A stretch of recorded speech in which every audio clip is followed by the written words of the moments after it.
Companheiros, muito bom dia, uma ótima sexta-feira para todos vocês. Chegou o dia, chegou o momento. A partir de agora aqui no canal Brown e Fogo, eu sou o Daniel Brown. A gente vai tratar absolutamente tudo de Botafogo, todo fim de semana a respeito do Botafogo, mas especificamente no dia de hoje e principalmente no dia de amanhã, o assunto é Keisuke Honda. Antes de mais nada, eu vou pedir para você se inscrever aqui no canal. Estamos caminhando já, sim, há 2 dias atrás eu estava aqui comemorando, agradecendo a vocês pelos 25 mil inscritos e neste momento estamos quase chegando aos 26 mil. Tudo graças a vocês, tudo graças a todo esse envolvimento que a gente tem aqui com o Botafogo. Se inscreva aqui no canal, ative as notificações para você não perder absolutamente nenhuma novidade. Ativando esse sininho aqui, sempre que eu publicar um vídeo, começar uma live, você vai receber a notificação no teu telefone e nesse fim de semana tem muita coisa pra gente tratar sobre Keisuke Honda no Galeão e no estádio Newton Santos. Mas antes de começar, eu acho que vocês perceberam aqui que o cenário tá um pouquinho diferente. Na frente aqui dos livros, né, que geralmente compõem aqui o nosso cenário,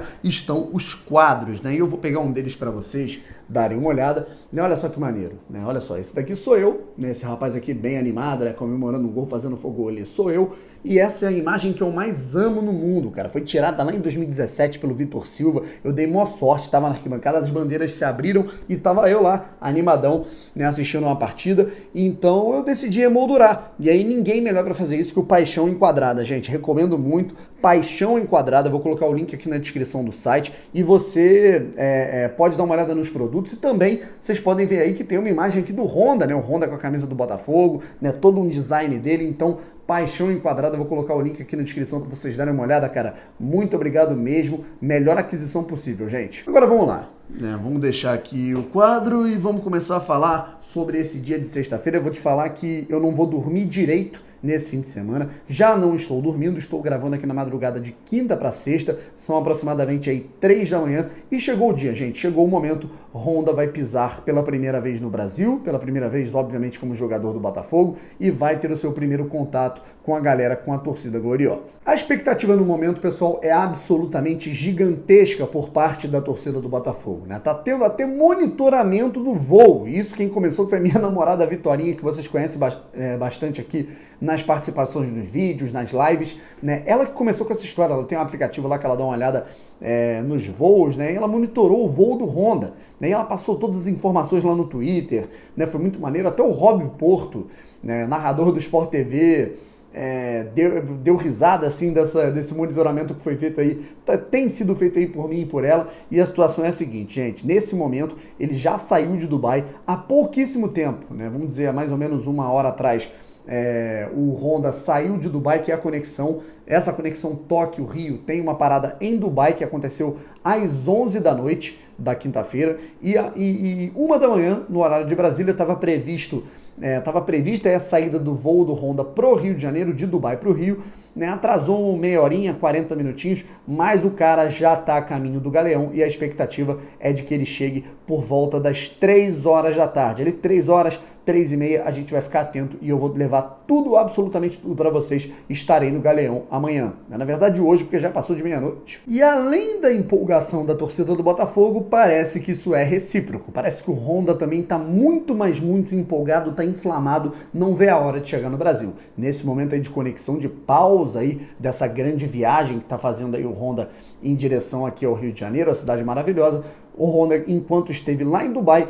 começou já a dar uns pitacos no Twitter, ele que colocou o seguinte, vou colocar o tweet aqui na tela para vocês darem uma olhada, I'm heading to Brazil, you are my motivation, thanks, né? Então o cara tá falando que tá chegando no Brasil e que vocês são a minha motivação. Então é o seguinte, cara, a gente vê que o cara tá muito, mas muito inflamado e quem tá falando isso não sou eu, é o Fogão Net, que conseguiu aspas muito interessantes do Keisuke Honda, conseguiu colocar uma matéria com essas aspas aí que foi muito bem feita pelo meu amigo Cadu, que é um dos mentores aí do projeto do Fogão Net. Vou colocar o link aqui na descrição para vocês darem uma olhada nessa matéria que ficou muito legal. O Fogão Net conseguiu falar de maneira exclusiva com o staff do jogador, que ressaltou que nos bastidores o Honda está muito empolgado, ele está muito, mas muito ansioso para chegar ao Brasil, e ele está realmente tratando isso como um trabalho. O cara está realmente muito, mas muito pilhado, eu acho que essa é a palavra, né? Esse é o adjetivo, o cara está realmente pilhado para chegar no Brasil logo e encarar esse desafio de frente. Inclusive, né, o empresário dele revelou que uma das aspas, né, quando ele foi questionado ali pelo staff dele em relação ao que ele pensava da torcida do Botafogo, né, que ele tratou, né, de perceber logo de cara que são torcedores muito apaixonados, e as aspas foram as seguintes: eles são loucos. Então o Honda não mentiu, né? Ele já percebeu como é que funciona o esquema aqui no Botafogo. E eu acho que além da motivação mental, além da motivação psicológica, né, do foco, né, que ele está realmente demonstrando que ele vai ter aqui no Botafogo, eu acho que a principal questão, a principal informação que a gente pode tirar dessa matéria do Fogão Net é a aplicação física. O Honda realmente ele entrou agora lá no Japão, né? Durante essa semana ele fez um trabalho muito intensivo fisicamente com a equipe dele. Ele vai levar um staff próprio para cuidar da parte física dele para o Brasil. Ele vai trazer aqui para o Brasil, um staff que vai cuidar dessa parte dele, e ele está querendo realmente trabalhar integral nas próximas semanas, trabalhar, pelo menos fazer 2 sessões de treino por dia, para que ele possa realmente, o mais rápido possível, estar tinindo fisicamente e se juntar ao Botafogo. Ou seja, dependendo de Honda, a estreia dele pelo Botafogo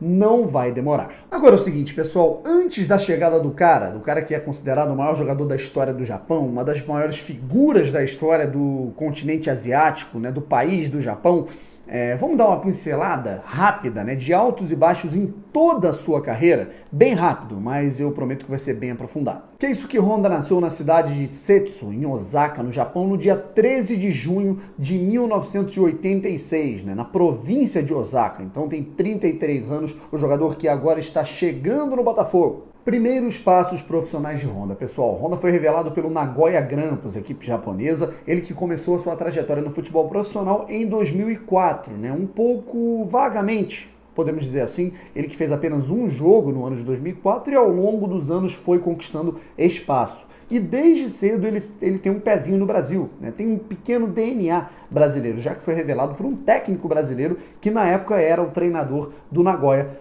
Nelsinho Batista, né? Inclusive, estou procurando aqui o contato dele para poder falar com ele, para entrevistá-lo aqui para o canal. Ele foi o cara que revelou o Honda, e aí, ao longo de toda a sua carreira, ele não teve muita coisa a ver com o Brasil, mas ia reencontrar esse país no fim dela. De 2005 a 2007, o Honda já foi conquistando espaço, ganhando a titularidade na equipe japonesa e tinha uma média de 35, 36 partidas jogadas por ano, né? O seu principal ano, né, a sua principal temporada atuando pela equipe japonesa foi em 2006, quando marcou 8 gols. Alinhado a isso, o Honda já começava a receber as primeiras oportunidades na seleção japonesa, primeiro nas categorias de base, sub-20, depois sub-23, e aí em 2008 ele estreou com a camisa da seleção japonesa, a camisa dos samurais azuis aí, em 2008, quando começou a sua vasta trajetória pelo território europeu. De 2007 a 2009, Honda passou 2 temporadas e meia no futebol holandês, na equipe do Venlo, e foi realmente começando a se encorpar e se destacar em território europeu. A partir da sua segunda temporada, que pelo que eu tô vendo aqui foi na temporada 2008-2009, ele começou a se consolidar na equipe holandesa no Venlo. Em 37 jogos ele marcou 16 gols, além de uma penca de assistências, jogando como meia central e também caindo um pouco pela ponta direita. Mas majoritariamente o Honda sempre jogou centralizado, pelo menos no início da sua trajetória, da sua carreira como jogador de futebol. O Honda que sempre se caracterizou muito pela sua imponência, o drible curto, as finalizações e o poder de tomada de decisão muito forte dentro da partida. Ele é um cara que pode até se destacar pelas assistências, né, pelo passe, mas ele se destaca ainda mais por essas 2 características: o chute de média a longa distância e o drible curto. Então é um cara que dá intensidade à partida, pelo menos é o que a gente sabe ao longo de sua carreira. Partiu para o futebol russo, onde atuou em altíssimo nível por 4 temporadas defendendo as cores do CSKA. A partir de grandes temporadas, assumindo a titularidade e o protagonismo da equipe russa, ele recebeu uma oportunidade no Milan, e a missão não era nada simples, era de substituir Clarence Seedorf, que tinha se desligado do Milan justamente para jogar no Botafogo. Chegou com a missão de substituir Seedorf na meia central, onde atuou durante todo o seu início de carreira e onde se estabilizou na seleção japonesa, na qual sempre foi ídolo. Disputou a sua primeira temporada, sua primeira Copa do Mundo no ano de 2010 como protagonista, como uma das principais peças com a camisa da seleção japonesa, atuando de maneira central. E no Milan ele teve algumas dificuldades por conta do nivelamento da equipe, por conta do nivelamento da liga, do nível de exigência daquele Milan, né, que naquela época almejava coisas mais interessantes do que pelo menos a gente vê hoje, né, em tempos aí em 2020. O Honda não conseguiu suprir a ausência de um craque, né, que era o Seedorf, que veio se aventurar no futebol brasileiro pelo mesmo clube que hoje está jogando o Honda. E aí, muito por conta disso, ele acabou sendo deslocado para a ponta direita, para ser aproveitado em algumas outras funções, né, já que ele não estava se sentindo bem, não estava realmente se adaptando à armação da equipe, à criação de jogadas, aos passes ali para quebrar linhas. Ele tentou, né, o Milan tentou explorar, né, essa situação do jogador jogando mais aberto, para tentar, como disse o José Pacini numa belíssima thread que eu vou colocar aqui no link, aqui na descrição, né, maximizar, né, o espaço ali pelo lado direito, bem uma característica parecida até com a, por exemplo, hoje aqui no Brasil, o Everton Ribeiro, né, o José Pacini cita isso na sua thread. Depois de 4 temporadas na equipe italiana, né, começou a ter um pouco bem, mas aí foi decaindo, perdendo espaço, foi para a reserva, se desligou da equipe do Milan e em 2017, né, ele acabou aceitando o desafio do Pachuca do México, onde ficou por uma temporada e hoje é ídolo da equipe. Foi campeão continental, foi campeão da CONCACAF, vestindo a camisa do Pachuca, disputou o Mundial de Clubes, né, inclusive, né, o Pachuca do Honda foi eliminado pela equipe do Grêmio naquela edição do Mundial, né, e também a gente pode destacar que foi mais uma passagem de sucesso, né, da carreira do Honda, que gosta de novos desafios, né? Por exemplo, logo depois da equipe mexicana, né, ele não vinha rendendo tanto, o ciclo já vinha se encerrando, ele acabou por aceitar um desafio na Austrália. Ele gosta muito desses desafios um pouco diferentes, é um cara muito irreverente, uma personalidade muito forte, é um cara que não gosta, ele mesmo fala isso no seu Instagram, gosta de sair da sua zona de conforto. E eu acho que esse desafio no futebol brasileiro é claro que tem muito a ver com isso, cara. O cara saiu do México, foi jogar na Austrália, aí parou, foi dirigir a seleção de Camboja de maneira voluntária com um treinador. Um cara que tem uma personalidade muito forte para opinar sobre as situações sociais do Japão, é um cara empreendedor, né, um empresário de diversos projetos sociais nos 4 cantos do mundo, é um cara que é muito ativo na política japonesa. Inclusive, né, eu acho que a personalidade desse jogador a gente pode tratar com mais calma num outro vídeo, né, que eu quero pincelar um pouco da carreira dele e das características dele que eu já falei aqui. E aí, depois desse desafio na Austrália, né, e depois de ter dirigido de maneira voluntária a seleção de Camboja, retornou para os gramados no Vitesse da Holanda. Aí foi uma passagem bem relâmpago no fim do ano passado. O próprio time do Vitesse já não vinha muito bem, vinha atravessando uma crise dentro do campo, treinador demitido e ele também não conseguia render dentro de campo. Nos treinamentos ele sentia que não estava rendendo, jogou apenas 4 jogos, chegou na direção e falou: meu irmão, eu quero sair, não estou rendendo, acho que o técnico foi embora até por minha causa, né, não estou conseguindo ajudar, estou mais atrapalhando do que ajudando, e ele se desligou em 1 mês de clube. E aí ficou durante, né, todo esse período um pouco afastado, mas ao longo de toda a sua carreira, apesar dos altos e baixos na Europa, né, sendo vangloriado ou não nos 4 cantos do planeta, o Honda ele sempre obteve muito destaque, muito nivelamento em um lugar, e esse lugar é a seleção japonesa. Ele é considerado o Ronaldinho do Japão. Superou, né, para a opinião pública, para a imprensa japonesa e para a torcida, nomes como Nakata, como Nakamura, né, ao longo de toda a sua carreira. Ele que é o 3º maior artilheiro da história do Japão, está buscando aí atuar pela 100ª vez com a camisa da seleção japonesa e quer muito se despedir da seleção japonesa, disputando a Olimpíada de Tóquio 2020, que acontece em julho deste ano. Com a camisa da seleção japonesa são 42 gols marcados em 97 partidas e 3 Copas do Mundo disputadas, 2010, 2014, 2018, 2 delas como titular e como protagonista da equipe. A gente está falando de 2010 e 2014. A melhor participação foi de 2014, em que o Japão bateu na trave, quase chegou às quartas de final da competição no Brasil, né, parando no Paraguai, que a equipe japonesa foi eliminada nos pênaltis. E em 2018 o Honda acabou perdendo um pouco de espaço, já estava caminhando aí para um declínio um pouco no nível da sua carreira.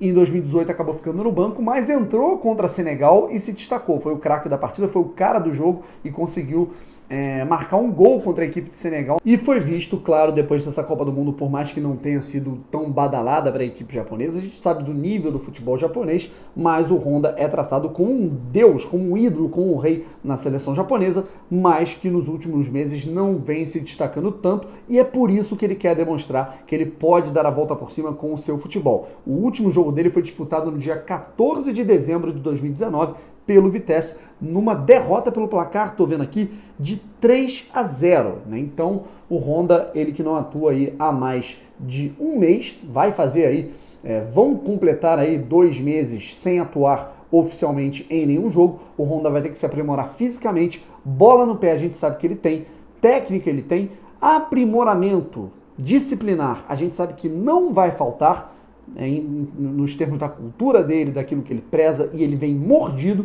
isso tenho certeza que não vai faltar. Vamos ver o aprimoramento físico depois dessa matéria do Fogão Net. A gente sabe que a gente pode esperar alguma coisa positiva aí. Pessoal, portanto, pincelamos aí toda a carreira do Keisuke Honda, né, com todas as características dele, atuando majoritariamente em duas funções: meia central, extrema, pelo lado direito do campo, sempre cortando para canhota e chutando para o gol, drible curto, finalização, né, as assistências e os gols sempre marcaram a carreira do Honda, né, o bom posicionamento para infiltrar entre as linhas dos adversários, mas é um cara que também atuou em algumas funções, como por exemplo na abertura do meio-campo do time australiano, ele que jogou ali numa função de volante ponta, ali pelo lado esquerdo, com altos e baixos, com desafios um pouco peculiares, como por exemplo no futebol da Austrália, como treinador aí no meio da carreira da seleção de Camboja. É uma personalidade muito forte e nada melhor que um jogador irreverente para jogar no clube mais diferenciado, o clube diferente do mundo, que é o Botafogo de Futebol e Regatas. Pessoal, vamos ficando por aqui. Até a próxima. Se inscreva no canal, ative as notificações, porque ao longo deste fim de semana vai ter muito Honda, tanto no aeroporto, em que eu vou transmitir ao vivo a chegada do cara, quanto no estádio Newton Santos, em que eu estarei lá fazendo toda a cobertura desse primeiro contato do Honda com a massa botafoguense. E no domingo a gente pode ficar atento, porque tem clássico vovô valendo vaga na Taça Guanabara para o Botafogo. Um forte abraço, valeu, deixa eu dormir um pouquinho.